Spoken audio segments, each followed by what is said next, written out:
Lost and Found by Julia Ann Moore. In the southern city lived a wealthy family. The southern city was the happy home of a father and mother and their little daughter.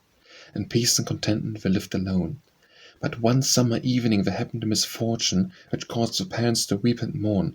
For this little daughter, a loving little treasure, was a poor little wanderer far, far from home. It happened thus: the mother went out calling on a widow friend who lived all alone. She left the little daughter in the care of her father, and through his neglect she wandered from home. The father rocked his child till her eyes closed in slumber. Thought he to himself, "I'll go over across the way and see a neighbor friend. He'll be there this evening and I must see him before he goes away." He left his little one, he supposed, sweetly sleeping in a little cradle in the house alone, and in his great hurry left the gate ajar. His thoughtlessness caused destruction to his home.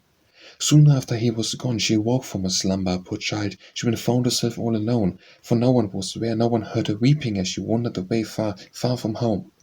She wandered along on the busy through bare, no one seemed to notice this little one alone.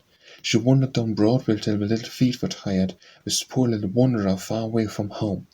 At last getting away, she sat down on the pavement, and soon fell asleep, so tired had she grown. In troubled sleep she would softly murmur, "Papa," this poor little lost one so far away from home. A policeman came along and saw her sweetly sleeping on the pavement at midnight alone. He gently picked her up and took her to the station, this poor little wanderer far away from home. He advertised, but could not find the parents.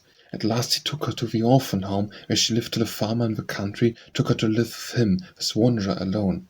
The father died over the loss of his daughter, the mother sought for her 3 years alone. At last she found her with kind people in the country, a poor little wanderer far away from home. Kind people can imagine the joy of a mother when she found a little loving one. "Oh God," exclaimed the mother, "I have found my little Alice, my poor little wanderer far away from home."